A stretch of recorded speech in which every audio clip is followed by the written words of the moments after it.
I'd like to call to order the Charter Township of Chesterfield regular township board meeting for Tuesday, June 13th, 2023, to order at 7 p.m. Could we all please stand for the Pledge of Allegiance? I pledge allegiance to the flag of the United States of America and to the republic for which it stands, one nation, under God, indivisible, with liberty and justice for all. Item 3, roll call. I would ask that Trustee DeMink be excused tonight. He just texted about an hour and a half ago, said that sudden illness, he will not be able to make it. Clerk Barry, would you call the roll? Supervisor Kersten. Here. Treasurer Elliott. Here. Trustee Anderson. Here. Trustee Joseph. Here. Trustee Vosberg. Here. Clerk Barry is here. Item 4, approval of agenda. Do I have a motion to approve the agenda as presented? Motion to approve the agenda as presented. Motion by Clerk Barry, supported by Supervisor Kersten.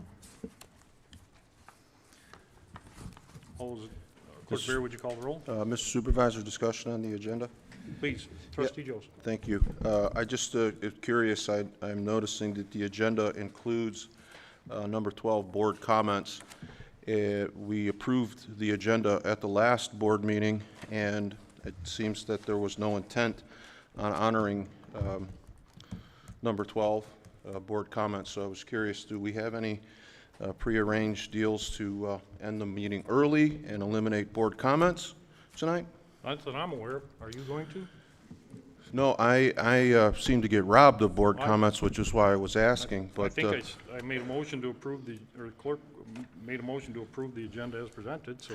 you did that also last board meeting, and we didn't honor that, so I just wanted to clarify if we were going to go through with that tonight, because you and your buddy voted We'll to see get us how out of it here. plays But I just would like to say that whether or not you end the meeting early, I will stay and answer any questions that anybody has, as will Trustee Anderson. So if we don't get through board comments, I'll stay and handle board comments myself. Good. Thank you. Item 4, there's a motion by Clerk Berry, supported by Supervisor Kersten, to approve the agenda as presented. Clerk Berry. Clerk Berry, aye. Supervisor Kersten. Aye. Trustee Anderson. No. Trustee Joseph. Aye. Trustee Vosberg. Aye. Treasurer Elliott. Aye. Item 5, presentations. There are 2 presentations scheduled tonight. The first will be to administer the oath to Officer Joseph Tribbiano. Clerk Berry, I will defer to you. Director Bassett. Thank you. So we're here today to swear in Officer Tribbiano. Officer Tribbiano is a couple things. He is our second cadet to now become an officer, which is something we're very excited about. He also has the distinguished record of getting to go to the academy with me. We were both at he was at the police academy, I was at the fire academy, so every day we were standing in our academy clothes together. But as you transition now from a recruit, a cadet, now to an officer, everywhere you go, every community you live in, it's no longer going to be Joe, you're going to be the police officer that lives in the neighborhood.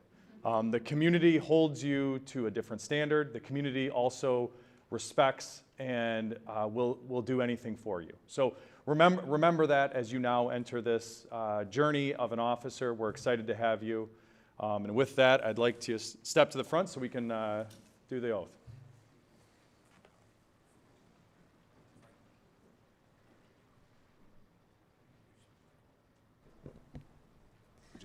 You can go ahead and just turn toward me. Raise your right hand, please, and repeat after me. I do solemnly swear I do solemnly swear that I will support the Constitution of the United States that I will support the Constitution of the United States and the Constitution of this state, and the Constitution of this state, and that I will faithfully perform the duties and that I will faithfully perform the duties of the office of police officer of the office of police officer in and for the Township of Chesterfield, in and for the Township of Chesterfield, County of Macomb, County of Macomb, State of Michigan, State of Michigan, to the best of my ability, to the best of my ability. so help me God. So help me God. Congratulations, sir. And if you just sign for me here, officer. We're going to sign here, and then they're going to pin you.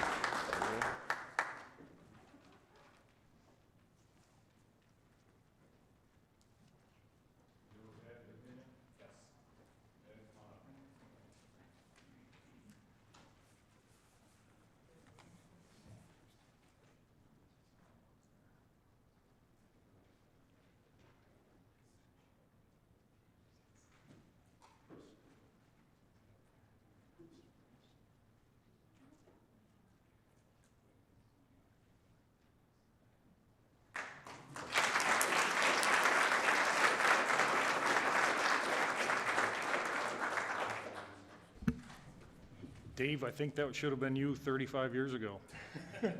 Something happened. Critters got me. Yeah. Congratulations. Director Bassett, you have the next item up for your, you want to do your video now, or? Yes, and this is, I also just real briefly wanted to show a video that we had created. Our most recent program we started is called Please Stop Me. It's an opportunity where we have parents actually get to sit in the car with their young drivers, and we have mock traffic stops. They end up going, in the situation you'll see, they end up going through a stop sign, and we can have those young people actually experience an officer coming up to them, what they're going to say, what they're going to do. With that, I'll let the video go. See if we have audio.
So as we talked to the parents who participated in this, we had nothing but positive, and we've already had inquiries into when we're doing it next. We're already looking to schedule this in the fall.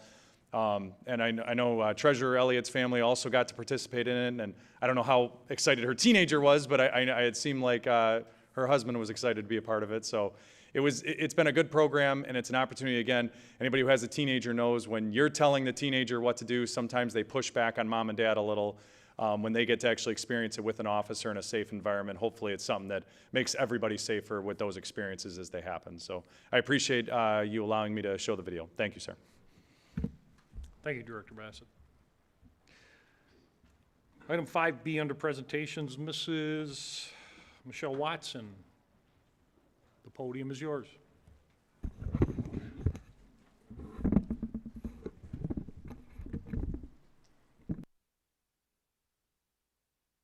Oh, there we go. Hi, I'm Michelle Watson. I am representing the VFW in New Baltimore. Chesterfield doesn't have a VFW, so we are the VFW of New Baltimore. And I'm asking the board for New Baltimore to become a Purple Heart city on the Purple Heart Trail. What that is it just shows all of our veterans, and especially our Purple Heart veterans, that we still think about them and we care about them and that we really honor what they did for our country. I gave Kathy a sign that Armada just did, and I'm hoping that you guys allow us to put signs up at the entrances of Chesterfield saying that we are a Purple Heart community, because we're trying to turn Macomb County purple. So Macomb County just actually did it today at their meeting at 3 o'clock and became a Purple Heart County. So now we're trying to get all the townships and the cities in the county to also follow suit. Thank you, Mrs. Watson. There's an action item on the agenda afterwards, and then we'll include adding those signs Okay, throughout the thank you. township. Thank you. Item 6, department reports. Treasurer Elliott. Thank you. If you want to look at the board screen, I just wanted to give you a little bit of an update and point out something significant that's been going on within the township accounts. They're earning considerable interest due to the rise of the interest rates. The chart that you're looking at reflects the last 5 years. In the illustration, you see that the highest earnings were in 2009, and that's when the Fed's funds rate was between 1.5% to 1.75%. And the lowest earnings were in 2021, when the rate was near 0%. The rates have risen considerably, and the township investments are following that upward trend. I've spoken with the finance director regarding a mid-year budget amendment for the projected revenue increase. We're currently on track right now to probably, I don't know that we'll double, but we will definitely probably come maybe about 1.5% of where we're at. The current 2023 year-to-date, it's hard to read, but it says that for the general fund, we've currently earned $92,713.22 as of the end of last month. In the public safety fund, we've earned $172,336.88. And in the water and sewer fund, we've earned $57,174.84. Thank you.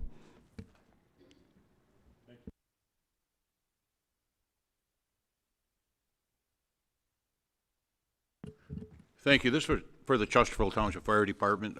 Chesterfield Fire Department is gathering public input for their upcoming accreditation. Residents and business owners are encouraged to visit the fire department's website and complete the short external stakeholder survey. There will also be an in-person question and answer session this summer where residents can help develop the department's strategic plan, which will guide growth over the next 5 years. Visit chesterfieldfire.org for more information. Thank you. Trustee Joseph. Just to add on to the public safety report, our last public safety meeting, we meet at lunchtime the very first Wednesday of the month. Our last public safety meeting, we had a fairly solid discussion about traumatic incident debriefs, specifically first responders that encounter significantly traumatic events in the course of their duties. The Captain McNair was present for that meeting. Director Bassett was, I believe, at the Fire Academy. So we had pretty good discussion about what the township currently does as it relates to traumatic incident debriefs. This is something that is part of the accreditation process. And so in light of some of the other things that have been happening in the township, Trustee Anderson and I wanted to drill down a little bit more on how often do we engage a traumatic incident debrief, specifically what needs to happen for an officer or a firefighter to meet with somebody, whether that's a mandatory critical incident debrief or a voluntary critical incident debrief. And the discussion led to how many. And I think there was some maybe belief, Trustee Anderson and I felt that perhaps we could be doing more with regard to what qualifies for a traumatic incident debrief. And we spent a good part of the meeting talking about that. Unfortunately, what we agreed to do was to pick up where we left off at this month's meeting. Unfortunately, I don't know that that's a topic that either Director Bassett or perhaps his boss, Supervisor Kersten, is interested in talking about in great detail, because shortly after the meeting, Trustee Anderson and I received an email from Director Bassett indicating that the public safety liaison meetings would be suspended. We will not be having any meetings throughout the summer, and Director Bassett referred to that as a summer recess. I responded back that summer recess is not something we do on any other board, and that this was a fairly significant incident, but Director Bassett takes his orders from the supervisor, and the decision was made to end the public safety liaison meetings, so there will be no board liaison relationship with the public safety team. Trustee Anderson and I have an extensive relationship with all of the various unions in the township. We will continue to meet with the people that matter to us most and find out what they need and bring that by force if we need to make sure that our officers are taken care of. But as it stands for public safety liaison or committee meetings, there will be none until September. It's just not as important, I guess, in terms of the amount of things that are going on in the township, all the ribbon cuttings and such. So we're going to suspend that, and we'll see if perhaps, that might be Trustee Demink. We'll suspend that, and hopefully we can pick that up in September. If not, we'll continue to meet with the people that matter. Thank you. Thank you, sir. Clerk Berry. Thank you, Mr. Supervisor. Two department reports from me. One is on the clerk side. Just wanted to update the board and the public regarding the process for implementing the application for cannabis in Chesterfield. The last board meeting, we approved the publication, the first publication and introduction of the regulatory ordinance, which basically said for the clerk to be responsible for all of the application procedures. So what we have done in preparation of that final passage is we have been meeting with department heads, and we've been meeting with our vendor to start to put together the workflows so that when that does become effective, we are able to accept applications as soon as possible. So we're trying to fast track that the best that we can, so there is no delay. Secondly, from the elections department, Deputy Clerk Niza and I, as well as Election Administrator Mavis, met with various other clerks last week at the county clerk's office to discuss Proposal 22-2 and all of the challenges that all of us are facing with regards to that. And we put together some of our concerns. Clerk Ferlini, the county clerk, did a very good job of facilitating that meeting, and we were able to come up with a very good list of priorities and essentially a white sheet that we were able to present to state legislators on Monday. And Deputy Clerk Niza and I were also invited to that meeting. We did attend and were able to speak with Senator Hertel, our state senator, was present, as well as our state representatives, Jay DeBoyer, Joe Aragona. They represent Chesterfield Township, and all of those legislators are committed to passing legislation legislation that will help alleviate some of the burdens that 22-2 will place on us, particularly the funding aspect, but also a number of the other election law issues that are in conflict, or provisions that are in conflict currently with Proposal 22-2 that was passed by voters in 2022. So we are working collaboratively with both the county clerk, the Secretary of State's office, and our state legislators to ensure that we are impacted, not impacted negatively by that. The good news is that it looks like legislation is moving this week that will actually have that happen. I will update the board as soon as we are certain of those legislative changes. Thank you. Thank you. No further comments from the board. Item 7, consent agenda. Clerk Berry. All items under the consent agenda are considered routine by the board and will be enacted in one motion. There is no separate discussion of these items. If discussion of any item is required by a board member, it will be removed from the consent agenda and considered separately. Public comments on the consent agenda items are permitted. A, approval of the minutes of the regular board meeting of May 23rd, 2023. Approve payment for annual dues for the Michigan Townships Association, MTA, in the amount of $8,521. Approval of the payment of bills as submitted by the Finance Department. Motion to approve the consent agenda as read. Motion to approve the consent agenda as presented. Support. Clerk Berry, supported by Treasurer Elliott. Mr. Supervisor? Trustee Jones. Yeah, I would ask that the consent agenda item A be removed from the consent agenda and considered separately, please. Clerk Berry, will you amend your motion? Yes, I will make a motion for the consent agenda to be adopted with the removal of item A. And is there continued support from Treasurer Elliott? Continued support. Item A then will be removed to the regular agenda heard first. I have a motion by Clerk Berry, continued support by Treasurer Elliott, to approve the consent agenda with the removal of item A to be considered under the regular agenda.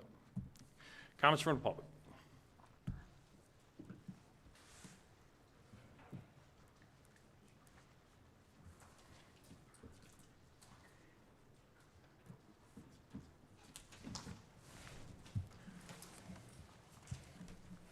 John Spica, 53978 Connor Drive.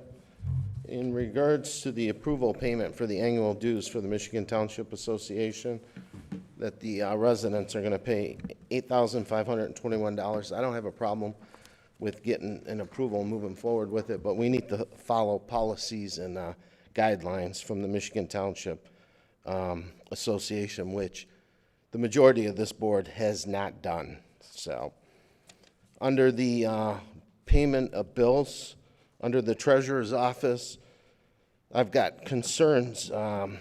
This is taxpayers' money on this bill run, and I've said it before, wasting taxpayer money to me and not getting an explanation is unacceptable, and it's unacceptable to me, and I know it's unacceptable to the residents because this is their money that you're spending. It's all of our money.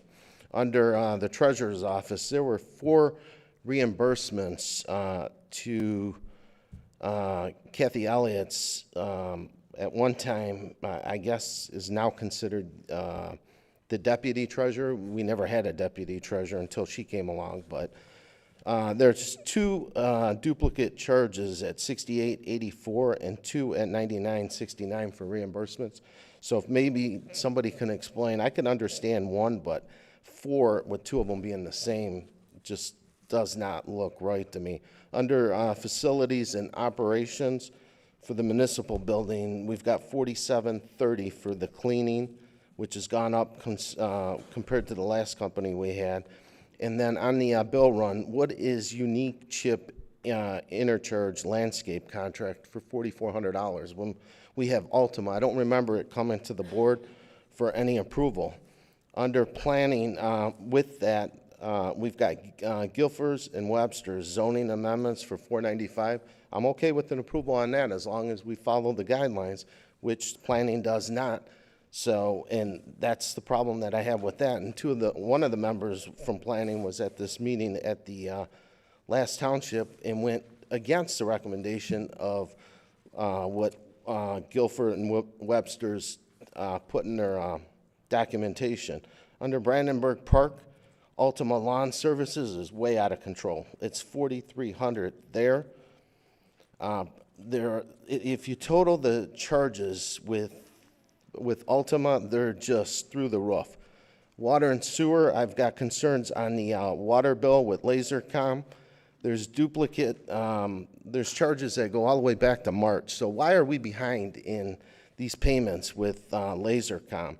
I don't ever recall us having an issue until, apparently we've lost some employees, but we need to catch up and make sure that we keep current with our payments with our vendors. Thank you.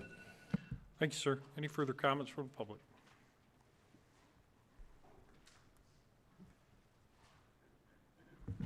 Paul LaFata, 48055 Mallard Drive, Chesterfield Township.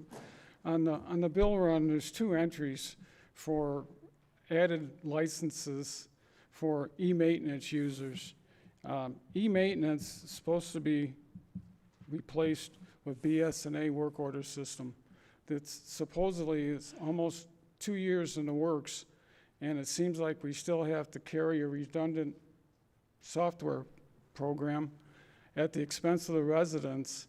And I think it's a management issue because management's not walking the talk. If you come to the board, you ask for money, and you talk about technology and best practices, and you get the money, you spend it, and you don't follow through with it, you're not walking the talk. And you're wasting taxpayer dollars. Thank you. Any further comments from the public?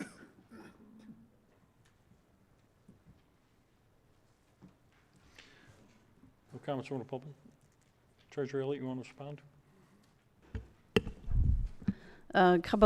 Respond to the comments. Statutory state law requires a deputy for both the treasurer and the clerk. That has been in long before myself or Clerk Berry has ever started. That's state law. You can look it up at MTA. Travel reimbursements were for Assistant Crystal, and that was to attend the Michigan Government Finance Officers Association training. LaserCom, I'm looking at the bill run. These are several different bills. It's for 2 different months, and it's delinquent. It's the quarterly billing and delinquent billing for both months. So there's various different purposes for those water bills from LaserCom. Thank you. Thank you. Any further comments? A motion by Clerk Berry, supported by Treasurer Elliott, to approve the consent agenda for items B and C. Clerk Berry. Clerk Berry, aye. Treasurer Elliott. Aye. Trustee Anderson. No. Trustee Joseph. No. Trustee Vosberg. Aye. Supervisor Kersten. Aye.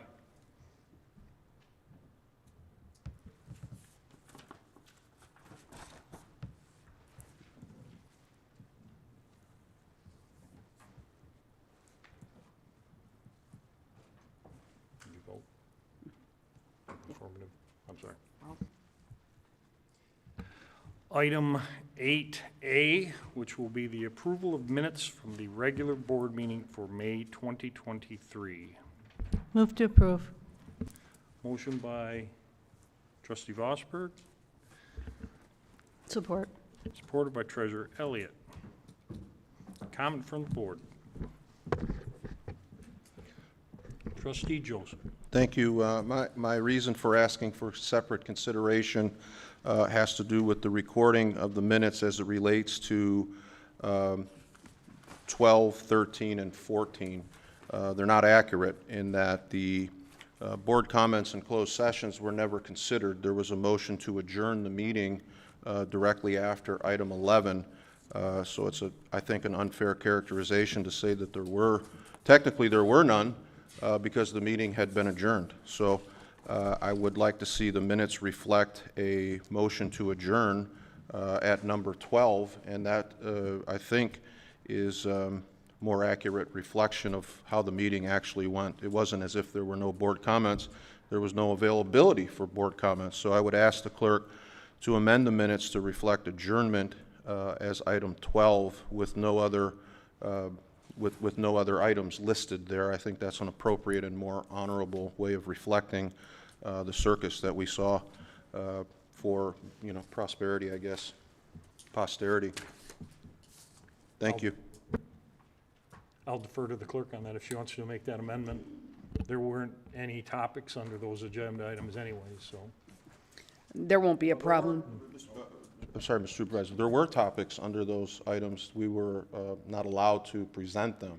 The board comments. Correct, yes. Beyond that, there was nothing for the following items. There was only one following item, and that had to do with a closed session, if I recall. There was not. So we never addressed that. I'm comfortable. I'm just saying it. Well, okay, you're talking a lot. That's all I was asking. Well, I following in your footsteps. Good work. Thank you. Clerk Berry, I will defer to you as how you want to amend them.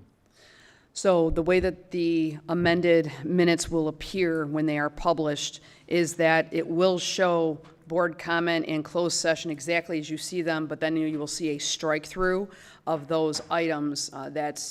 We need to reflect amended minutes that way. So they will appear there, but they will have strike-throughs, and then you will see the adjournment. So Trustee Joseph, it may still show up as 14, and 12 and 13 will still be there because these are the preliminary minutes, but what they'll have is they'll have a strike-through. Clerk, sorry, Mr. Chairman, could I address that? I will then ask Trustee Vosberg and Treasurer Elliott to see if they will continue their support for those corrections and amendments. Are there going to be more comments? Any further comments? Yeah, yes, I just wanted to. Trustee Joseph. Thank you. Clerk Berry, would it be inappropriate to address the adjournment prior to the board comments as it appeared before the other items? Yep. So, in essence, what happens is that the adjournment occurs out of order in the reflection of the minutes. If you strike through 12 and 13 without the adjournment was moved up in the agenda, and the minutes should reflect that. However you would like to do that is fine with me. But a strike-through doesn't really seem to reflect that I think those that were here recognized it was a rigged deal, but people who want to read the minutes later on might not understand that the adjournment happened before the agenda, so it kind of leapfrogged to approved agenda items. And I'm comfortable with that if that satisfies you. It's just within board rules to allow that. Correct. What I'd like to explain is that as far as the appropriate actions of a clerk, we can't just remove something that was in the minutes. I will defer to your expertise. So yeah, we can't just do that. That would be inappropriate of us. What we need to do is we need to show that they were there in the proposed minutes to the board, but then we will strike them out. And what that means is that those essentially do not exist. So it's just a matter of a form issue that clerks recognize that minutes are, I can't just take them off. Even if I wanted to do that, that would be inappropriate form. So I apologize that they will show up that way, but it's just a matter of how clerks annotate or how minutes are generally accepted, but we can't just take As I them understand that, then, you said, I'm not asking that they be stricken from the minutes, just to reflect that the adjournment occurred prior to. So if there was a motion to adjourn after the consent agenda, would we then just reflect that there were no regular items? So or how would we do that? It just seems like it's not real true to what occurred. So what we can do is we can actually take the adjournment and move it into that position. Yes. Physically in the minutes, but the board comment and closed session text will still appear with a strike-through, but it will Perfect. appear after. Yes. You're very welcome. Thank you. Very comfortable with that. Trustee Vosberg and Trustee Elliott, will you continue your motion and support for that action? I believe so, but could I just clarify? So adjournment will be number 12? Adjournment will appear after public comments, and then you will see board comment and closed session after that with the strike-throughs. With a strike-through? Correct. Okay. I have a motion by, I'll adjust the motion to reflect that. Continued support. I have a motion by Trustee Vosberg, supported by Treasurer Elliott, to make the proper amendments as described. Clerk Berry, would you call the roll? Trustee Vosberg. Aye. Treasurer Elliott. Aye. Trustee Anderson. Aye. Trustee Joseph. Aye. Supervisor Kersten. Aye. Clerk Berry, aye. Item 8A. Item 8A. Item 8A.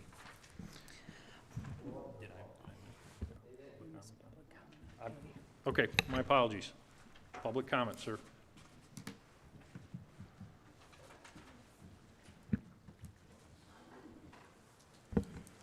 Thank you. I'm in total agreement with Trustee Joseph on the chronicle order and occurrence of the board meeting, but maybe somebody should put some notes on there so somebody could understand if they actually read that, what the drivers were and what the primary reason was.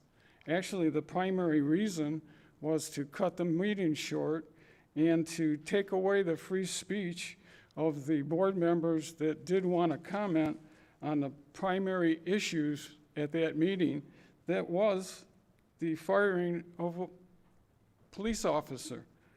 And by not having that correct, anybody reading those board meeting minutes will have no idea of why the board rules were manipulated so that it could be adjourned before people had their chance to exercise the freedom of speech. You took away the freedom of speech. Thank you.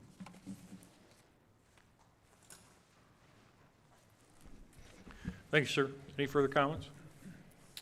John Speaka, 53978 Connor Drive. I was just wondering if we could add one more thing to it. I'd like to see, under the board comments, motion adjourn was by Trustee Demink, supported by Trustee Vosberg, and then supported by Kathy Elliott, and then Supervisor Kersten. So this way, if somebody's looking at the minutes, they can look and see who brought the motion to the floor, which was Mr. Demink, who supported it, Trustee Vosberg, and who the other cast of characters were that supported it, Kathy Elliott and Supervisor Kersten. Thank you. To your comments, those comments are already in the agenda item. Any further comments from the public? I'll return back to the board. I have a motion by Trustee Vosberg, supported by Treasurer Elliott, to approve item 8A. Sorry, Mr. Supervisor? Trustee Joseph. Thank you. Just a quick, as you indicated, the minutes, the wording remains the exact same, reflecting who makes the nomination or who makes the motion, who seconds it, and so forth. That remains the same. In terms of the first presenter, first podium speaker, who, just in understanding Clerk Berry and the way we've recorded minutes and all other areas, we never include, what we believe the intent behind the motion is and so forth. So I'm satisfied with the amendment, and that is not something that you typically do on any agenda item, so I actually don't even expect that here. And just for clarification, the minutes will only reflect and have only reflected the actions of the board. That is the purpose of the minutes.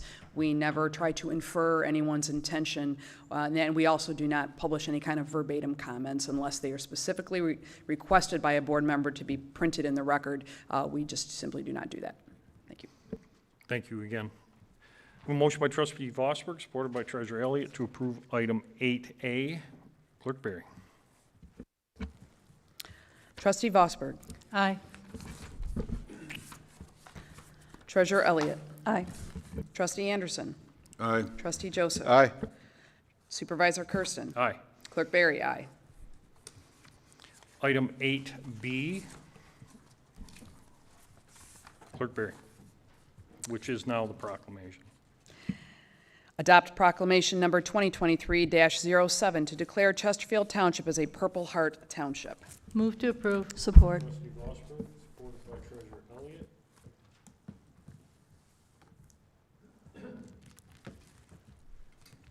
Clerk Berry, would you read the proclamation, please?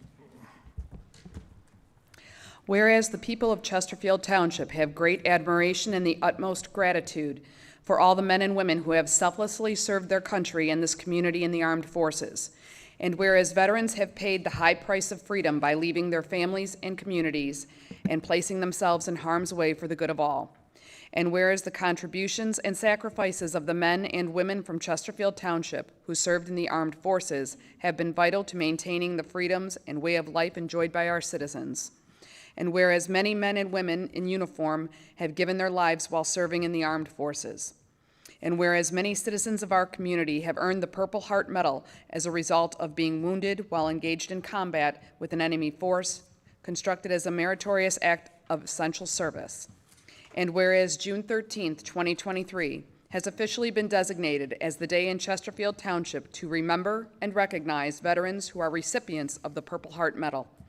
Now therefore be it resolved that the Chesterfield Township Board of Trustees hereby proclaims Chesterfield Township as a Purple Heart Township, honoring the service and sacrifice of our nation's men and women in uniform, wounded or killed by the enemy while serving to protect the freedoms enjoyed by all Americans.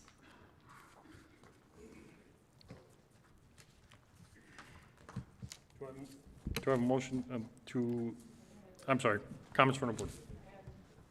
Trustee Vosberg. Thank you. I'd like to thank the VFW for bringing this to our community. I think it's very important that we remember and honor the people who have served in an extraordinary way. I thank you very much. I'm sure there's more than one Purple Heart recipient in this room and, of course, in our community, and I want to thank them all.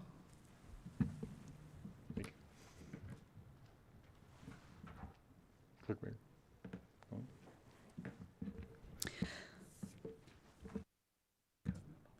Yeah. Comments from the public?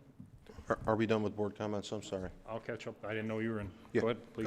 Just wanted to ask Trustee Vosberg, when you brought the flyer down, and maybe this is something that could come from the presenter, is there an opportunity for residents to contribute to this fund? I know that there are a number of signs that I think would, just be great here, but I know that there's obviously some cost. Is there a mechanism to contribute to this fund, and is there any information on that?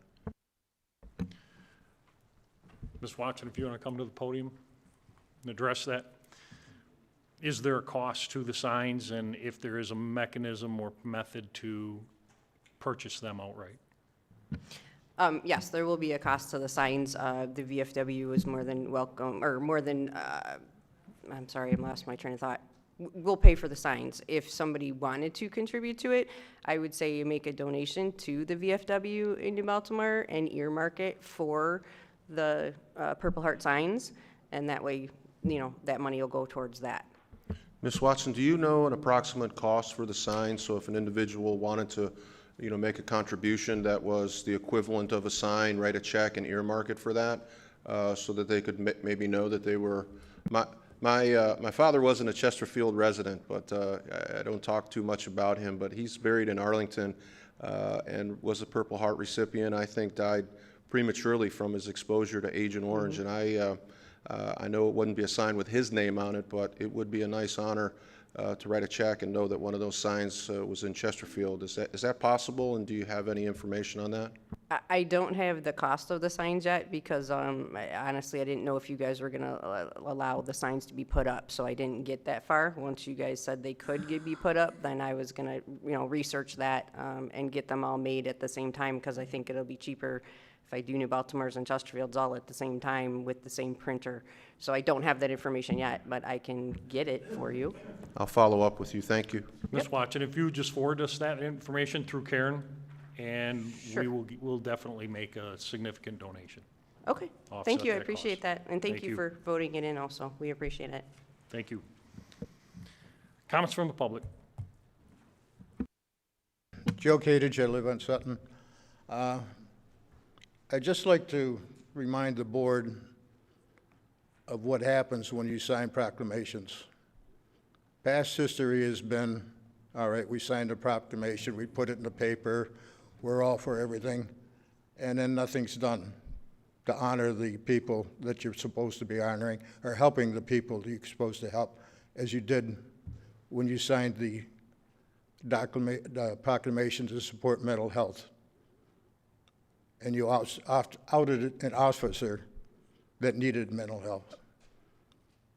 We've got memorials out there that nobody ever takes any bother to go to. You never bothered to do anything for Memorial Day. Never heard a proclamation on Memorial Day, which involves far more people than we're talking about now. If you're going to do this, do it right. Find out who the people are that have the Blue Cross and just have them out there when you put the signs down. Have a barbecue for them. You go out, you have the situation where you're put in the boat ramps and you have a ceremony there. At least bring the people together that you're trying to honor. Show that there's something behind it and you meet it and you're there for them. Signing a declaration doesn't do anything. When we had the last Memorial Day, I put it in the paper about my experience there. There was a young Marine there, and we talked for a while. He was one of the 22 plates on that memorial was his radio man. And he was there. That happened in 2007 that he was killed, and he was there yet coming back to remember his radio man, his buddy.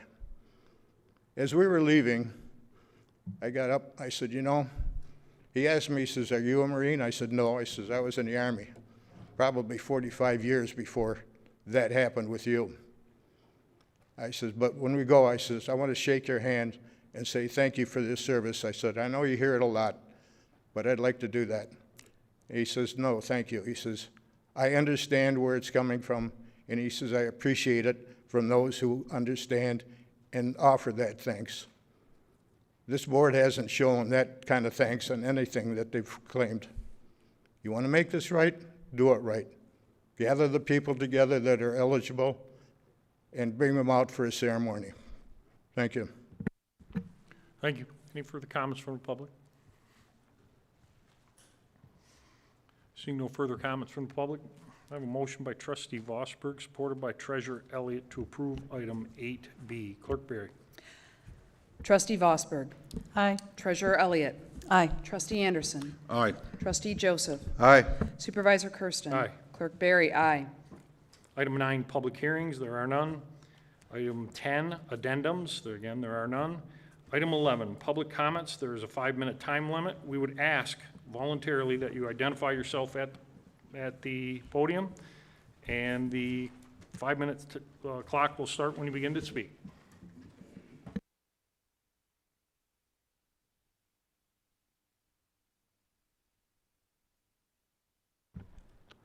I'm Jeff Baker. As most of you know, I'm Josh Baker's dad, the officer that was fired. I am aware the township and Josh are negotiating his job back. It's the right thing to do. As much as I do not want him working for this administration, Josh loves this community and his coworkers and wants to work here. I wish he didn't. I selfishly hope you continue to incompetently screw this negotiation up and he decides not to return here, but that's not what Josh wants, so I have to support his wishes. The right thing to do is to bring Josh back, acknowledge his PTSD issues, and provide him the help he needs until such a time he is fit to return. Anything less is unacceptable. For the record, Josh has no issue with you dealing with the use of THC. He accepts responsibility for this, and although at the time he thought he was doing something that may help him get some sleep, he understands there are repercussions for it.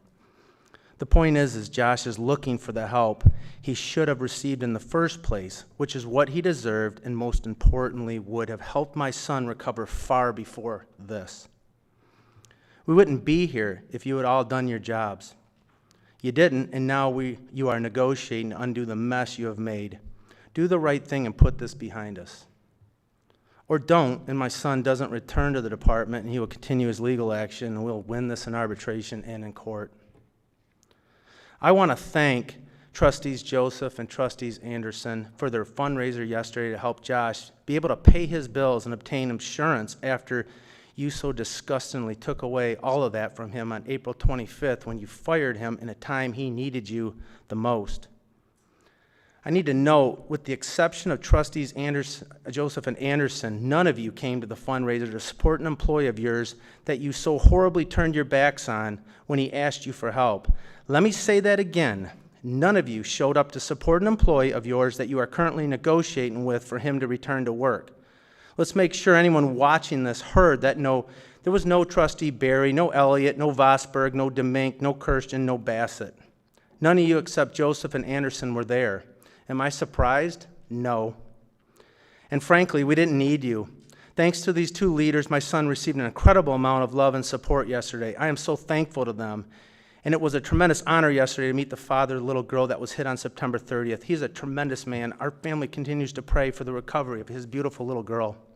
I do not wish on any of you what we have been through as a family, and most importantly, what Josh has been through as a human being.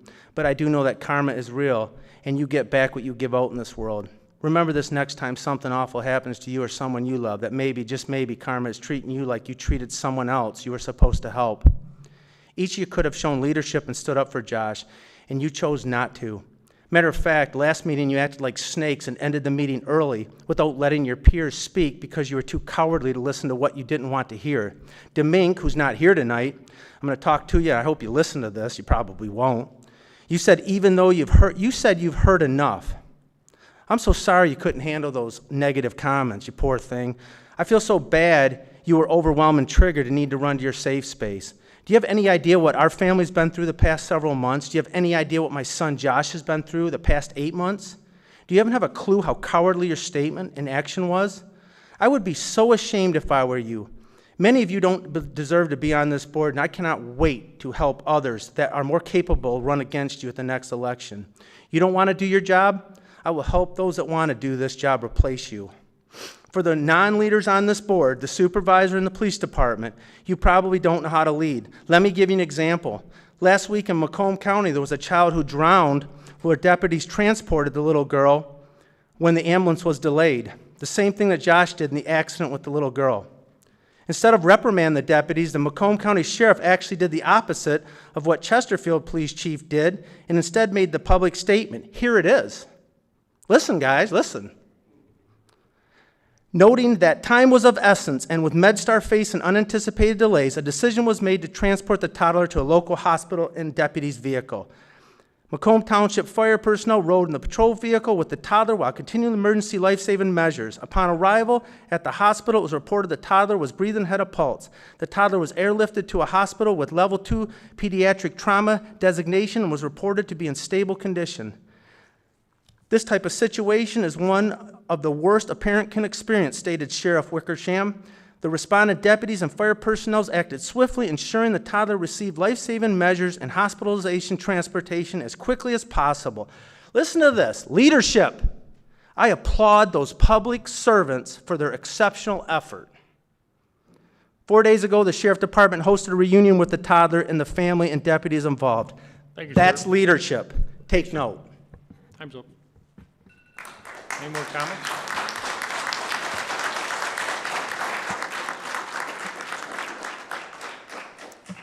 My name is Ashley Torres. I am Officer Josh Baker's older sister. Over a month ago, I sat at home in Florida and watched for the first time the last several months of my brother's life become publicly laid out. I originally came to tell the story in more light, but after watching the response of the township supervisor during the last couple of meetings, I felt compelled to address your question, Mr. Supervisor. Last month, you couldn't look Josh's father in the eyes. You couldn't apologize for what Josh was experiencing. You couldn't really say anything. While you use a lawyer sitting next to you as your excuse, nothing can excuse your lack of response and your lack of human morale in this matter.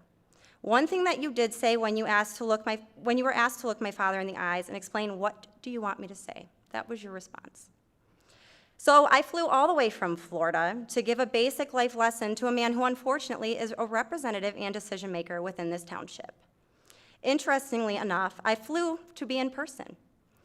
You terminated Josh from afar, but I'll speak to your morale in a little bit. When a family struggles, regardless of your opinion, it's human nature to say you are sorry for their experience. It's also best practice within any process, especially in a township that strives for operational excellence, to rectify situations and face them head on. Last meeting, you scurried, a sign of true ignorance in a serious situation. I believe your chief may also need some additional training, and as his lack of return phone calls to my brother and to my father showed a clear layout of incompetence, discrimination, and indecency. But here's what else you could have said, that if it was your kid, you would have wanted Josh to do the same. Perhaps he even made the right call. Your chief had no problem telling him that he did that. Perhaps you should have also responded with an apology on poor processes behind employee investigation at the department. 82 days is almost 3 additional months of suffering. Really, you could have responded with anything besides a red face, an antsy demeanor, a smug look that showed who you really are. I guess that's the beauty in this. You didn't have to say much for us to figure you out. If you called Josh tomorrow because you were desperate for help, he would be here. That's just the type of person he is. He was a person that you were so proud to have on your workforce that during the last police department open house, he was pictured as a demonstrator on your flyer. Yes, you used his picture to publicly market your open house after he was terminated. He was a person the township was so proud to have that almost 2 million strangers have shared this story and discussed. MedStar employees, Chesterfield Township employees, friends, coworkers, Chesterfield Township residents, and even non-residents, people from his current and former hometown, and his church friends have all reached out and said Josh was the first to have our backs and one of the best officers to work with. Another person reached out and said that they hadn't been in contact with Josh since high school, and Josh saw that they were recently struggling and reached out for a helping hand. Another said Josh was great with young children in the community. He is a great human, a kind soul, and an example of a true hero. The responses I have received about you, I'll save my limited time to speak about Josh and the unjust decision, but I can assure you yours don't come close to the compliments Josh has received. The Harvard Business Review outlines the steps to ensure proper handling of an employee coming forward with a mental illness. It's a shame you, your HR department, and your chief were not educated in this manner. Here's a recommendation. Understanding that the employee faces fear before asking for help. Thank them for telling you. Listen, tell them that you want to support them. Don't make it about you. Maintain confidentiality and ensure employee rights are met. Consider changes you can make. Ask for help from others. Refer them to resources. Make yourself tellable. I bring this up because I can't imagine working towards a career, all to find out at the end that you failed your final test. Not only did you fail Josh, but you failed the rest of your employees who had to watch this unfold. I was there from the phone calls of Josh trying to ask the chief to call the doctor back, to the phone calls of the doctor's office saying they couldn't get a hold of anyone at the township to continue care. I was there when he called the chief and your secretary told Josh the chief has had a grueling week at the fire academy and he was very busy. As a response to why Josh couldn't receive immediate help, I can't imagine saying this to someone that it is holding on by threads. I have also been here through the ridiculous offers of reemployment as your department and board scurried to get back on their feet after facing outrage from over 2 million people. I was there for all of it. You haven't been, you didn't want to be, and so you weren't. Last night, I watched the community come together to support Josh. You know who didn't show up? You. Again, proving you are incapable of supporting those that you swore to protect and take care of. So while you choose not to stand up for what is right now, maybe when the time comes for you to stand up again, it will be the final time you get to walk away from your seat. Thank you. Thank you. Any further comments from the public?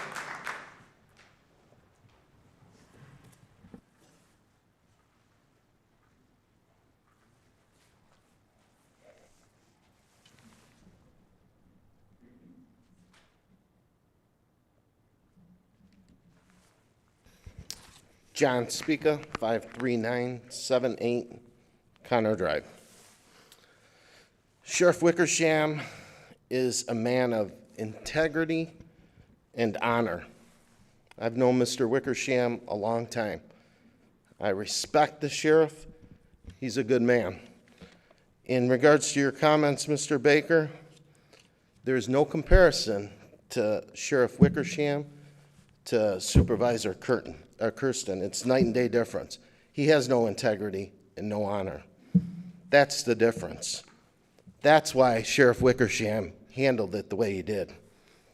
And he supports his men and women in uniform, Sheriff Wickersham. I want to start off, I want to thank Trustee Joseph. I want to thank Trustee Anderson for the fundraiser that they had for Josh Baker. Josh Baker, to me, is a hero and a warrior in this community. I'd like to ask Trustee Vosberg where you were last night. I didn't see you at the fundraiser. I was there. I'd like to ask Kathy Elliott where she was. I didn't see Kathy Elliott. I definitely didn't see Brad. He was nowhere to be found at the fundraiser, and I didn't see Trustee Demink.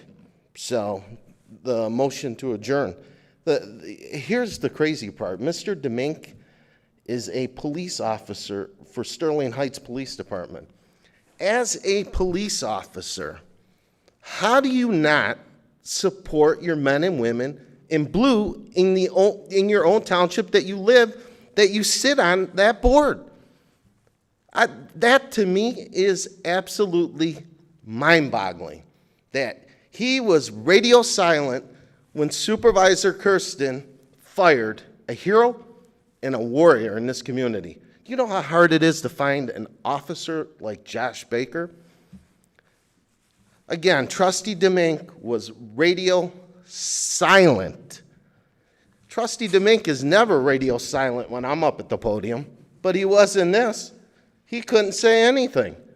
He didn't say a word, but yet Trustee Vosberg, Treasurer Elliott, Trustee Demink, and Supervisor Kersten at election time, we support police and fire, and you know, we're the ones that are going to keep the community safe because we support public safety. That's all BS. They do the talk, but they don't do the walk. So it's the same thing with the proclamations. So where were you? I hope you can answer where you were last night, because you definitely weren't at the fundraiser. So again, at this podium, at the last board meeting, I asked Supervisor Kersten to resign. And I'm asking you again to resign. Do yourself a favor and resign. You are in over your head. You really are. And I'm talking to you as a resident. This job is way too tough for you to handle, and I get it. You've lost the public trust and the confidence in the residents of Chesterfield. It's done. So do yourself a favor and leave with a little bit of dignity. The board will appoint somebody to fill that spot, somebody capable of handling it. And we've got plenty of people that can handle that spot. But do yourself a favor. I mean, even people that I've talked to since you've taken the position, you've aged 20 years. So that's how stressful this job is on you. And the people that knew you at the department don't know you today. So do yourself a favor and resign. At the last board meeting with the motion to adjourn, totally uncalled for. When it was supported by Demink, or supported by Vosberg, and the motion was brought up by Demink, all you did was take away the residents' opportunity to get their questions answered. When the residents come to this podium, they have questions and they'd like their questions answered. For you guys to take off as cowards and not to want to listen to what the residents have to say, or especially what any member of the board has to say, is uncalled for. You guys, you've seemed to have forgotten that you work for us. You don't work for the supervisor, you work for us. So don't go along with everything that he wants. Be independent and do your job and do what the residents want, not what Brad Kersten wants. Thank you. Thank you, sir. Any further comments from the board? Any further comments from the public?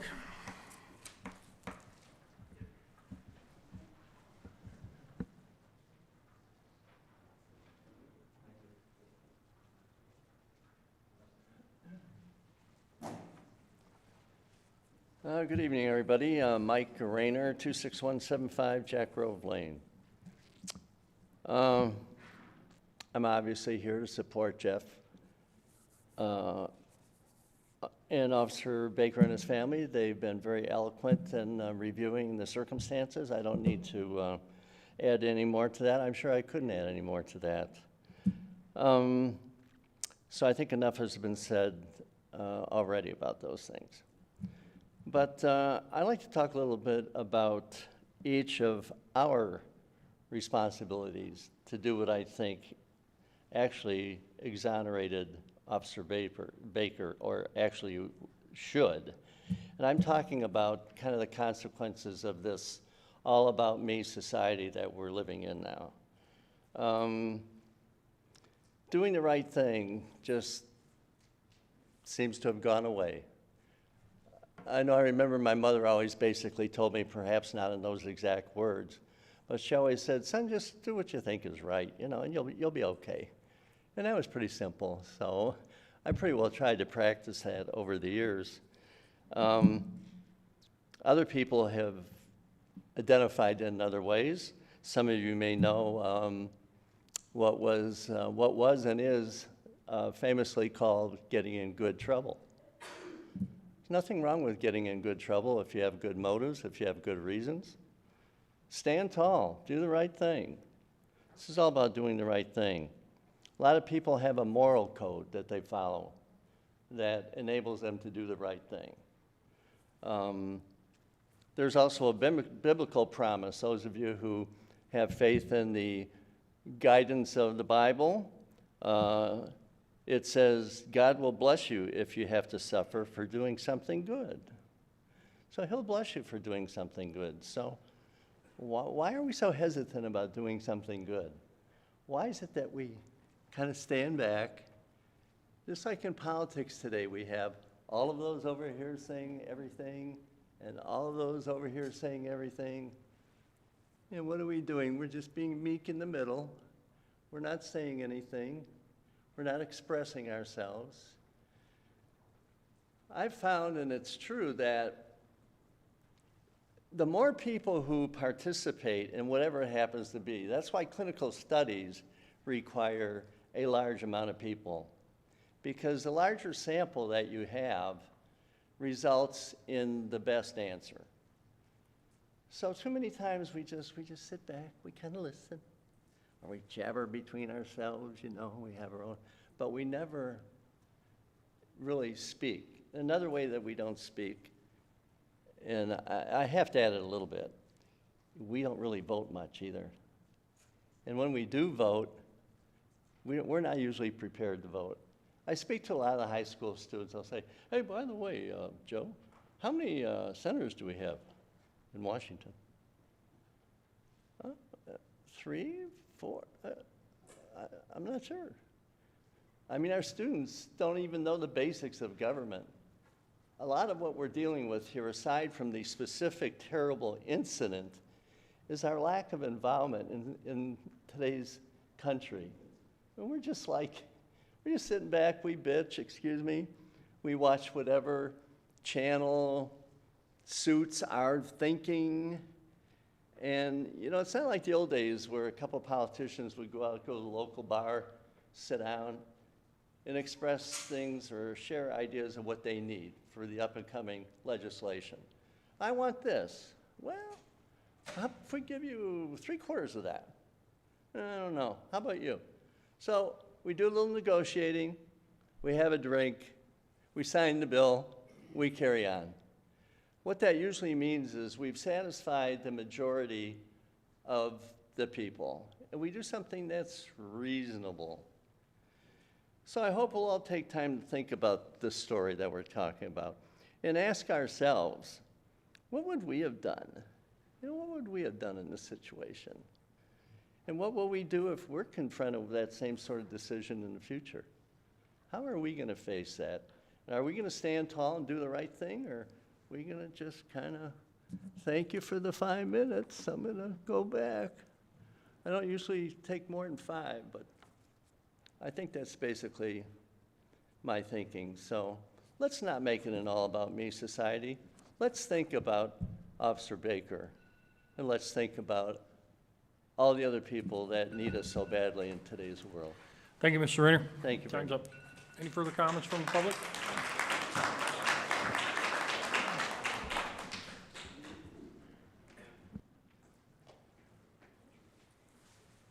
Paul Lafata, 48055 Mallard.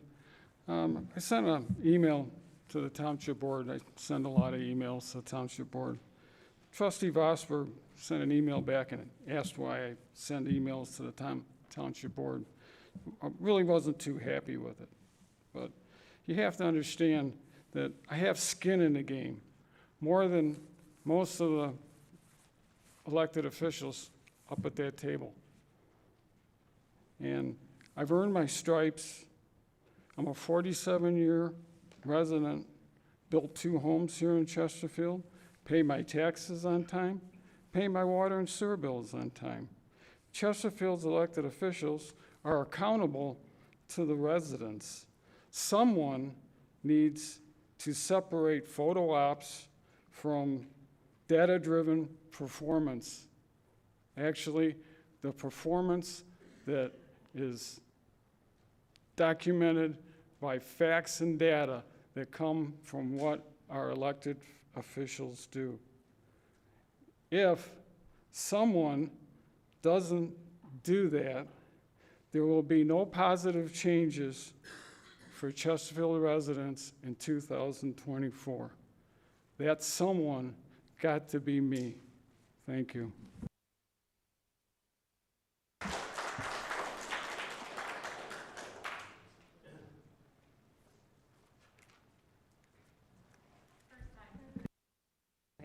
Sorry, never spoke here before, but I'm a resident. I live on 49225 Michelle Ann Drive. And I just want to say that as a resident, I'm 40 years old, and I've lived here probably since I was 20. I don't have a problem with any of my tax dollars that I pay and have been paying going towards Officer Baker's mental health recovery that he deserves. First responders need it, they deserve it. We're just people, they're people. We want them to do the job that he did. We want him to respond to emergencies the way he did, whether it breaks some silly policy or not. That's what I would want. That's exactly what we need. He's a hero, and you guys are people. I'm just talking to his people. I'm not gonna sit here and badmouth you, but just look at it like if it was your child, or if you know anybody that served in the military, police, firefighters, nurses, like, they're all dealing with PTSD. It's going to be an issue that's going to come up. It's time to put aside the funds, and as a resident of this city, I totally think it's worth it, and it's definitely something we need to take serious, because mental illness, mental health, PTSD is going to happen to all your first responders. I was married to a veteran for 14 years. It's real. It doesn't go away. 6 months, it doesn't go away. In fact, some of it, there's a delay onset. So I just urge you, to get educated about what PTSD is, because it's serious, and I'm sure more of your officers and first responders actually have it. They probably just haven't been brave enough to say anything. Asking for help is the last thing that a first responder, a veteran, or anyone is gonna do. And there's a lot of understanding. I think it's a lack of education on the topic, and it's no fault to your own. It's exposure. I didn't know a lot of it until, I married a veteran. So just get educated, please, and I'm sure you're gonna do the right thing and continue to do it, but please take my tax dollars or make a fund that we could donate to for our first responders if it's gonna be more, than what you guys have available. I don't know all the politics of it, but I just wanted to say something. I'm compelled to, and I stand with Josh. And I'm gonna vote against the majority of you. And there's a new generation coming up in Chesterfield. I'm younger than a lot of the people here. I have a son that's 20, he's age of voting. And they don't stand for this garbage anymore. They don't. So it's time to get real or get off the board.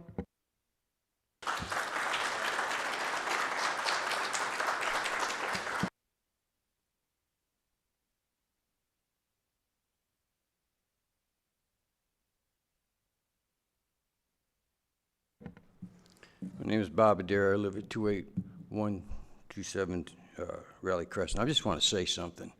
I'm getting really angry over this. I got PTSD from being a police officer. And there's some officers out there, they don't deal or have the problems that some of us do. I'm stuck with it for the rest of my life. Anybody that thinks they're bad, this job isn't about being bad. A firefighter, police officer, nurse, EMT, but I'm really tired of watching people talk here, and you're all sitting up there with your little smirks.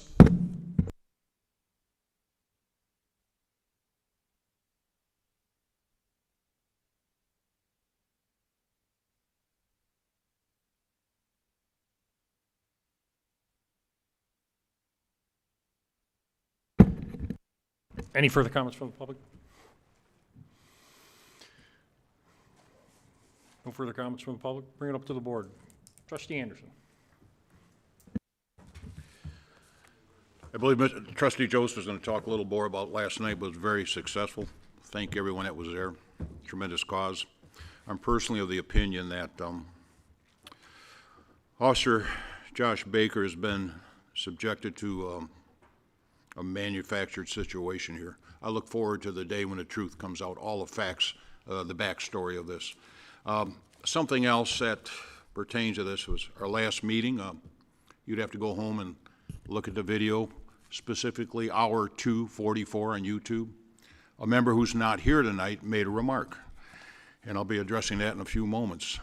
It was as recently as May 9th, amendments to the Administrative Procedure Order 4-2018 were initially included on that night's agenda. If approved, they would have greatly abridged your First Amendment rights as well as those of your elected representatives to address board action. The restrictions on your rights to comment are laid out in paragraph 6, section 7 of that APO. I'm of the opinion that while those proposed changes are on hold, certain board members have employed a different strategy to curtail and stifle their fellow board members' comments. An example of this was our last board meeting, May the 23rd. That meeting could be described as emotional, intense, eye-opening, and yet orderly.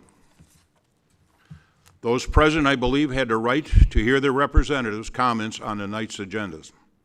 However, at the conclusion of public comments, the supervisor recognized Trustee Demink. His board comments were summed up in 7 words.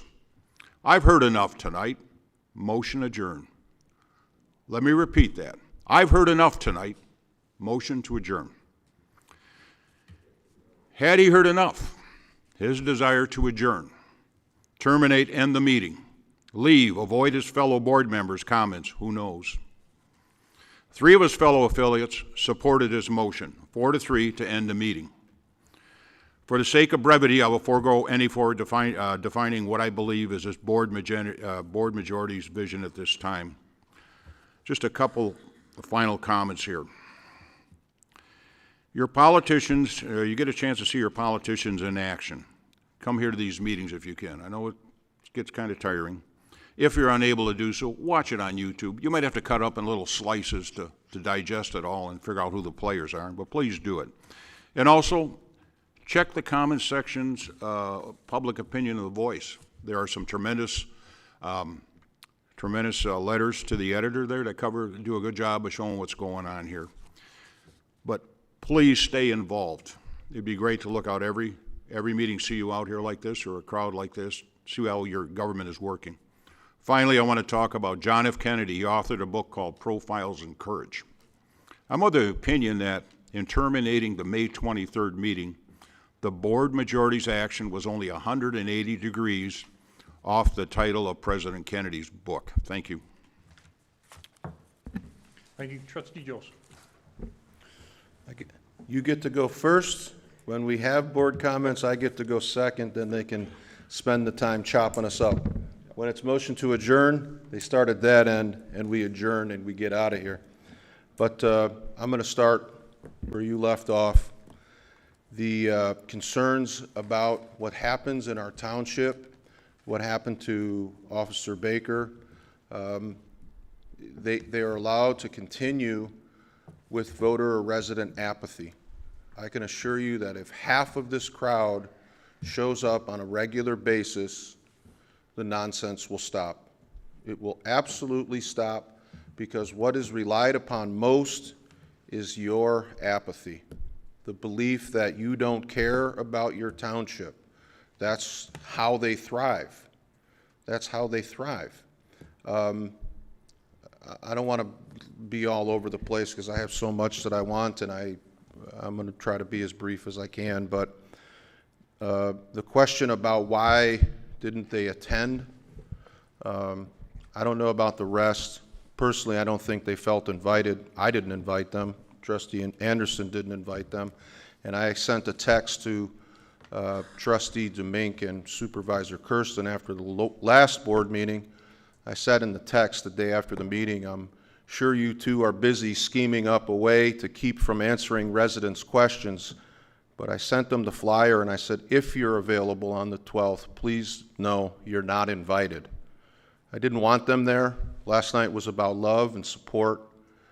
Josh hadn't received enough of it from this board, and I didn't think the guy that caused him the pain should have been there. They've been playing games for months.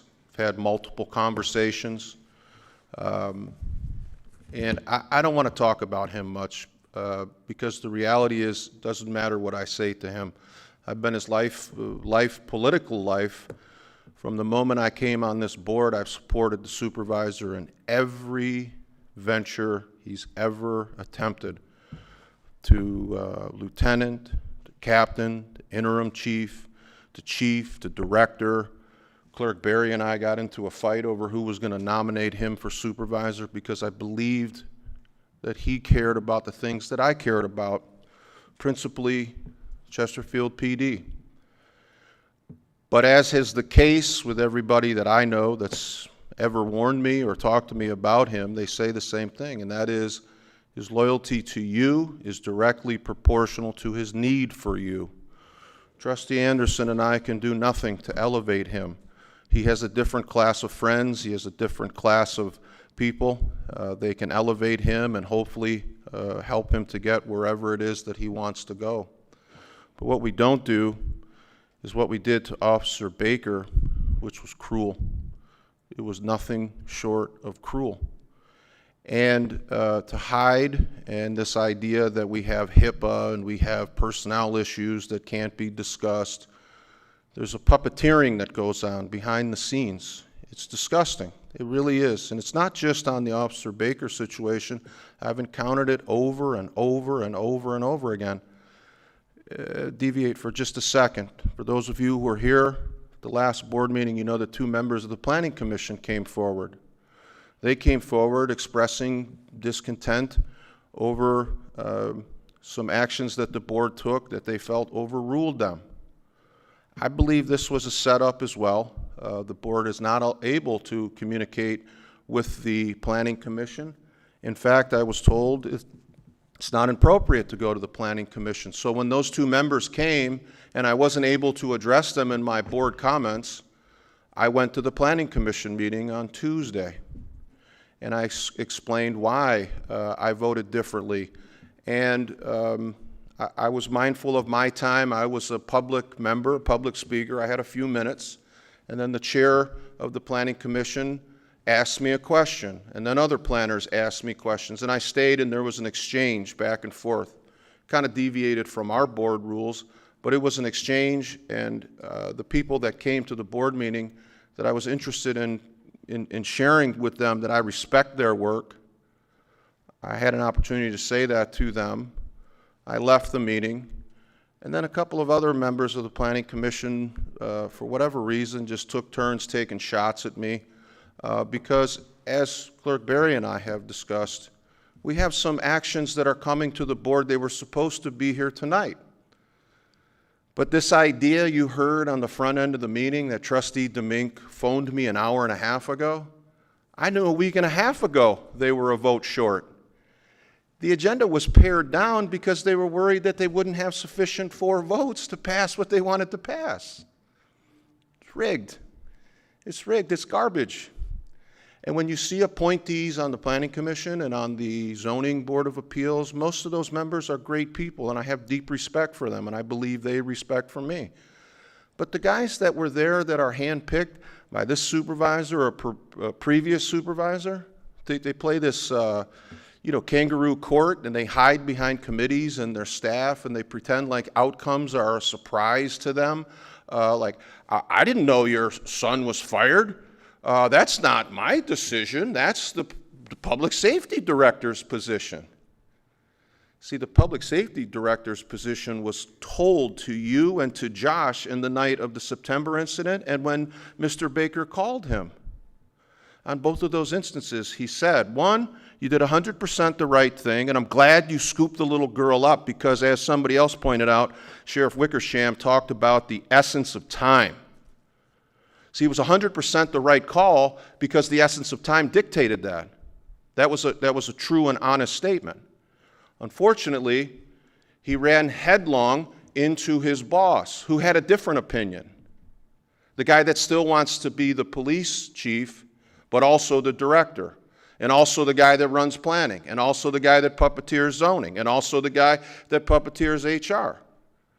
So he forced our director. And the same thing happened when they made the decision to terminate him. You recall your phone call.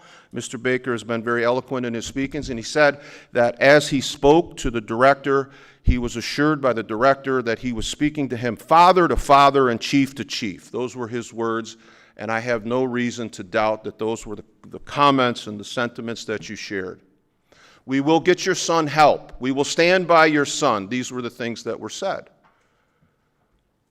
But again, the director has to answer to the supervisor. The supervisor said, this guy's done. And I won't speculate on why. I have theories, but they're speculation. But what you saw was an orchestration of this pretend make-believe, this kabuki theater that goes on, where we pretend that there's an independent, autonomous evaluation of Officer Baker's fitness for duty, and then he violated a federal law, tantamount to bank robbery, and so we must eliminate him from the police forces. It was just garbage. It was just garbage. And you watch the meetings. Those of you that come to the meetings, you know that I started this campaign months before the letter was sent to his house saying you're fired while the supervisor vacationed. I started it months before. I told the employees that they were valuable to us, that they meant something to us, that they're the ones that do all the heavy lifting, and that I respect them and that I will support them. But that's not what happened. See, that's not what happened. Because behind the scenes, this is just Joseph, stand down. You're out of line. Mr. Rayner, you're right. I heard you, and I think I have been too meek.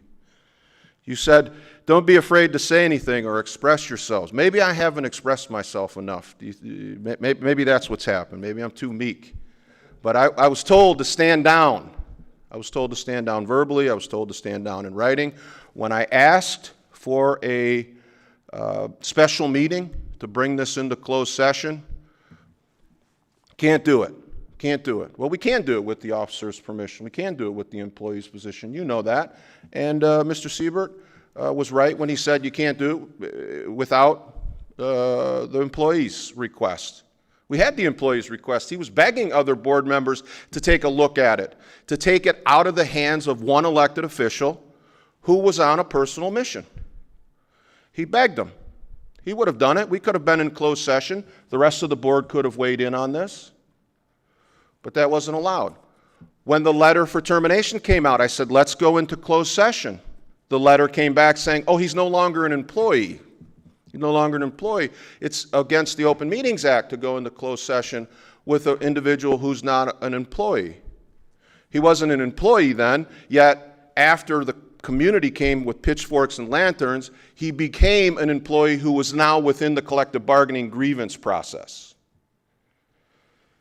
I don't want to go on all night on this because I think the people that were here tonight, most of you were here last night.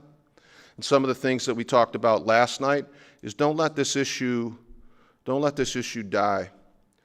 And the lady that got up and spoke, one of the most terrific conversations I had last night, because you really, financially, you could use some help of your own. Without putting your whole business out in the street, financially, you could use some help of your own. But you heard about Josh Baker's story, and it resonated with you because of your own struggles and your own history, and you just wanted to come and be part of a movement where people just embraced and showed love and support. And that's what last night was about. It was about that from every corner of the room. It was packed. Devin and Eric, the owners at Arctic Circle, were getting a little bit antsy because they thought they had violated the fire marshal's code for occupancy. And so we did our best to maintain safety, but every corner of that room, there was love and there was support. That's why I didn't invite them. It would have killed the vibe. I don't know how else to say it. It just killed the vibe. So we had that room, and we registered voters. We had people coming with their children and young people, And Clerk Barry, you'll get some envelopes with voter registrations. I printed them out beforehand. We passed out clipboards for those who want to be involved in the 2024 election. And I don't care if you're a Democrat or a Republican. You want to get involved? You want to stop this nonsense? You want to get control of your township and be proud of your community and stop all of this kangaroo court that goes on with these it just looks like a hee-haw circus sometimes. It really does. And I've been critical on Facebook about the one thing that I've been seeing a lot of. The supervisor never misses an opportunity to be at a ribbon cutting or a photo op, while ribbon cuttings are important, what's more important? Be with the petitioner, be with the builder, be with the developer as they're trying to navigate their way through the endless bureaucracy and red tape. The guys and the girls and the women and the men who are able to cut that giant ribbon were able to satisfactorily navigate a mountain of red tape and committees and presentations, and if they polish the right place and they get the right permission, they can get to the ribbon cutting, and then we'll have full support and embrace. I'm not able to attend a lot of those ribbon cuttings because I'm out helping the people on the front end hopefully get to a place where they can cut a ribbon. Some of my fellow board members will arrive just in time for the punch bowl and cookies and the giant scissors, and they want a piece of that ribbon as if they're part of that, but they're not. That's a photo op. That's election opportunity. That's what that is. So if they rebut me tonight and they say that I'm against business and ribbon cuttings and so forth, that's not even close. What's close is be there on the front end, help people. Be there when you have the nerve to pass a mental health proclamation and then you don't know anything about Josh Baker. You don't know anything about Josh Baker. That's, I think you were told, I'm sorry for your loss. And I had no idea. I had no idea this was going on. You heard that from another board member. And after you had an idea, I sent an email to them, and I said, here's what's happened. Did you get a call? Of course not. Of course not. So public consumption and then what goes on privately. And I'm going to tell you, people, if you want to take control of your government, don't let this subside. Don't let this anger and this frustration keep it going. Not from an anger standpoint. Don't let the anger fester. Let hope fester. Hope that you can get behind candidates that will actually listen to you. They want you to come to meetings, and they want to hear from you and talk to you as long as you want to talk. And whatever questions you have, they can't wait to answer them. They're not too busy to get to a ribbon cutting or a shoreline project. As you'll see this summer, we're going to have tremendous photo ops out at the shoreline. We got about $1 million invested because the ESPN bass fishermen are coming into town, and we are going to spare no expense for the supervisor's reelection campaign to be out there taking pictures of the sunny Brandenburg shoreline.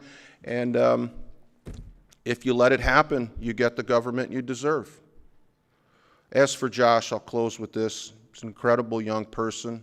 I understand his father and his mother and family's consternation about coming back to this place, but Josh said it best last night.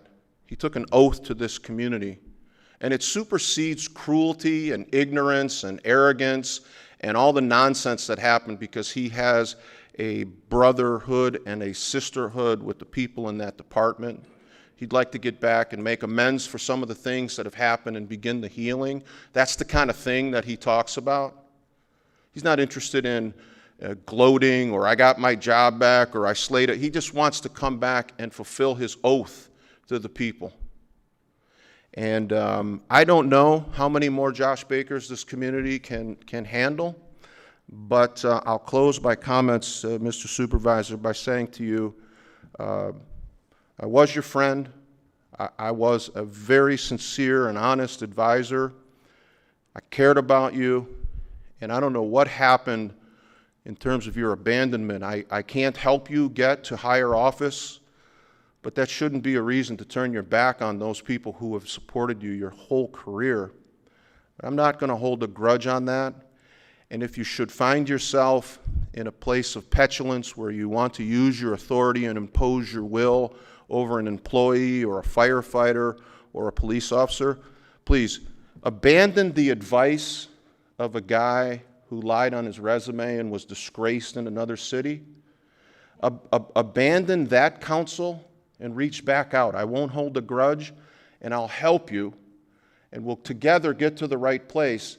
And then, when the public comes forward with pitchforks and lanterns and you have to fall on your sword, you won't feel as foolish as you do tonight.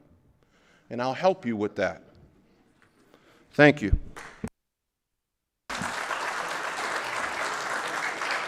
Thank you for the offer, but nope. Trustee Osborne.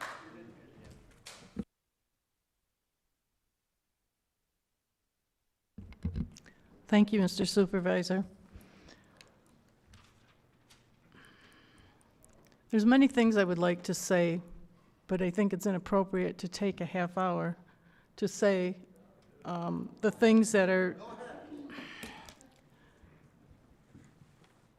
We have an agenda for every meeting.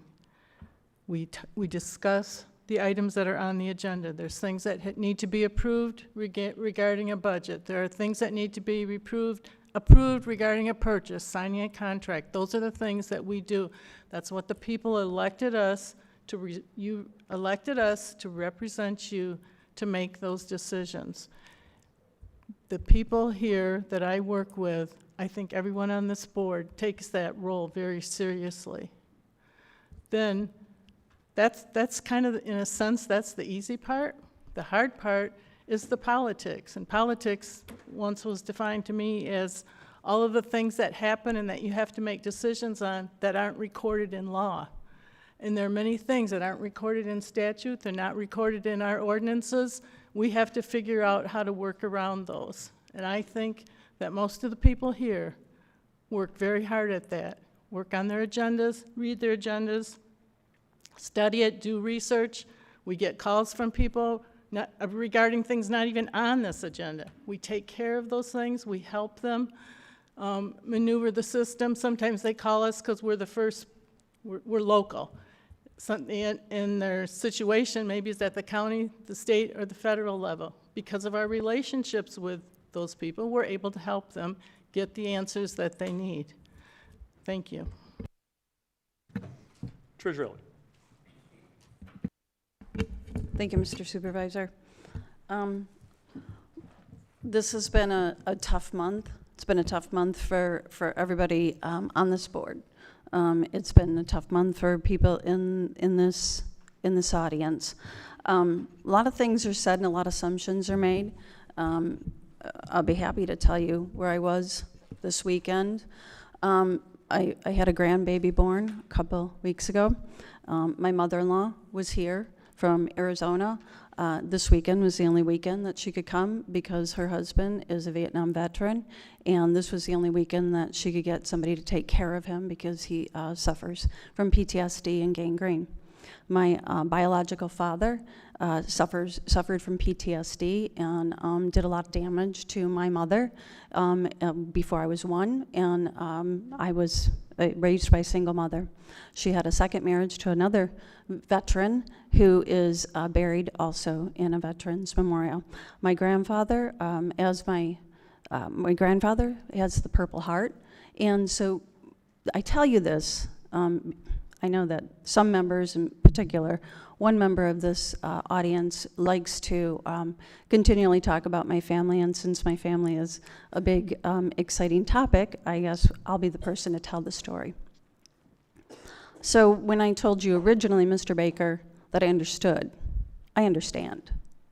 I understand what it is to grow up as a child and watching somebody, a father who had PTSD. So when we talk about these things, these are personal things, just like your story's personal and about your family is personal. And I'm here to do a job. And as the treasurer, I'm not involved in day-to-day HR issues. And when I started to hear this story, there's a lot of emotions. And I stayed concentrated on what I'm to do. I know that your son has very good representation, both in this community and by the union representatives and 2 board liaisons. And I assumed that you would work it out. You seem to be very capable. He seems to be very capable. This throwing of names and name calling and affects this community. This is a community where my daughter lives, my other daughter lives, my son lives, and my 2 granddaughters live. This is my home. And when I hear everybody coming in and throwing things out there that can blow up and hurt our home, all of us, those who are here, it is sad. When I hear a board that can't come together and have a conversation, and that's been going on for years, for a decade, it is very sad. This board, when I hear things like photo ops, when I was running for office, one of the big things that the chambers requested is, I hope you do come to the ribbon cuttings, because we have never, it's been years, actually, they said it's been years since any of the representatives from Chesterfield would come, because it's embarrassing that we don't have representation. Now, we come for representation, and we're criticized for that. If I lean this way, or I lean that way, I take a breath. I read on Facebook, lots of mocking of, well, what did she mean when she breathed? What does she mean when she looks left or looks right? It's pretty tough, you guys. That's how you analyze people, is every little moment in time. And you have to look at a bigger picture. Now, am I not qualified to be a treasurer? That's not fair, because I didn't know about an HR issue. Am I required to come to every fundraiser that a person has, when I know that Trustee Joseph has been one of the biggest mocking me continually, calling me names? And I know that it says in there he's holding it as a political fundraiser at the bottom. You're demanding, you come and you demand my presence, and you don't know. You actually don't know if Mr. Domingue is okay. You don't know anything about him. You're assuming. I don't know that either. I don't know if maybe he didn't come for a good reason or a bad. I don't know that.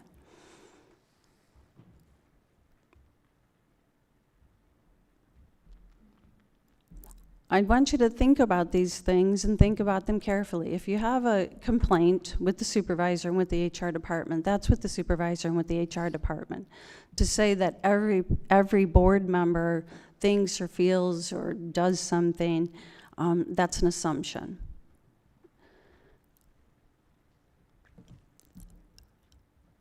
That Please Stop Me video, as was a great video. And that was something that was important. I sent my son to be a part of that. I have been a part of the public safety department for years. Was a big supporter of Trustee Joseph when he started, and was a big proponent for the Friends of Chesterfield Police.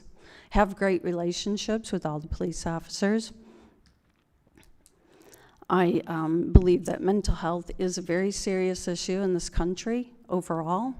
For many people, I do believe that this township has not done an event on Memorial Day, and it is upsetting. I know that Trustee Vosberg tried to ask around, and I know that Karen Garby had asked around, and we found out that a lot of the organizations already have events planned on Memorial Day. I know that that was something that the former treasurer had also talked about years ago, and why it doesn't happen or how it can happen. I know that's something that has been in discussion this year.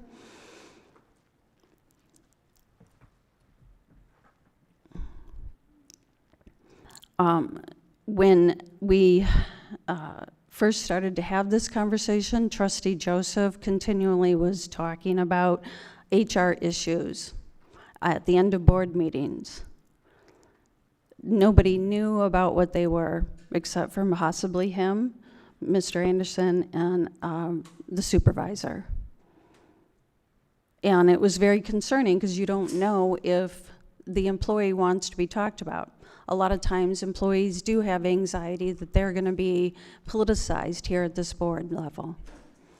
And you don't want to, as a board member, I don't personally want to participate in making employees have anxiety. Back to those mental health issues. They should feel safe when they come to work and not being politicized. I don't know if an employee wants to be broadcast from that podium or this one. I've never had an employee say, yeah, please talk about my day-to-day happenings. As a matter of fact, they appreciate when I don't.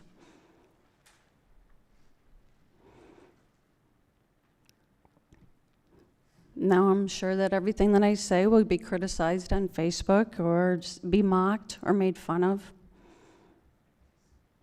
I hope that some people realize that I'm just speaking from the heart. Thank you. Clerk Berry. Thank you, Mr. Supervisor. Deputy Clerk Nyza and I, as soon as this board meeting adjourns, will be attending the Michigan Association of Municipal Clerks annual conference.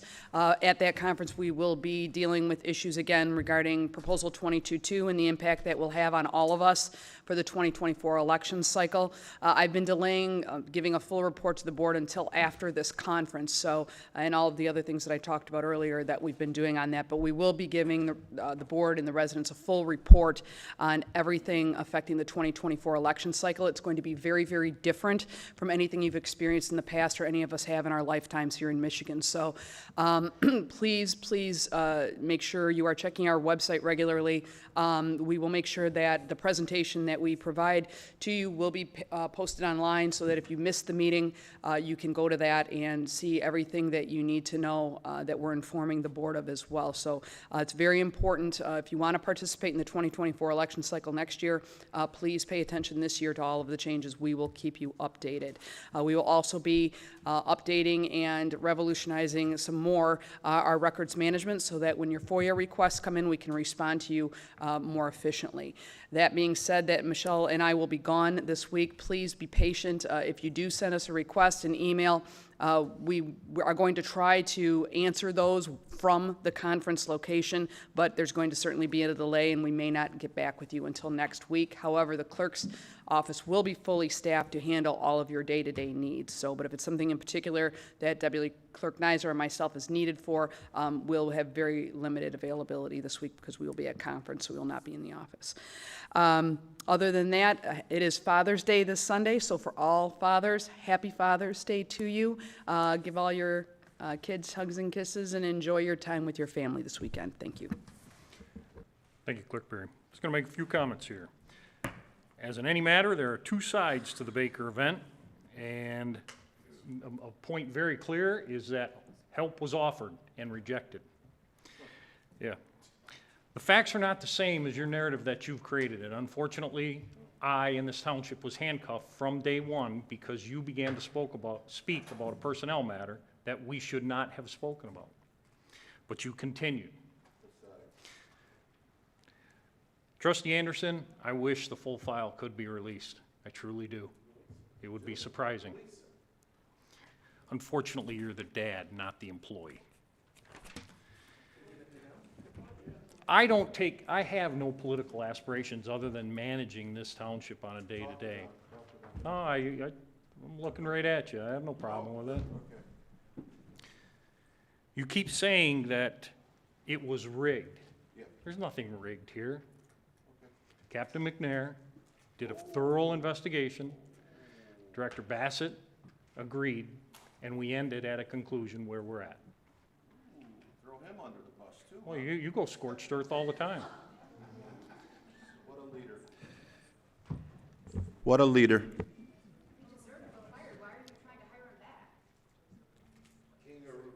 The closed session that you asked for is not allowed.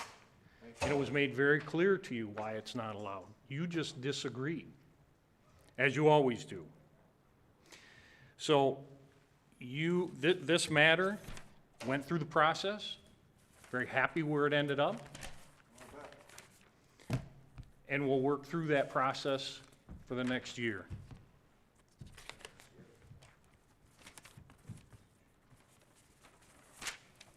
Some other things that are going on.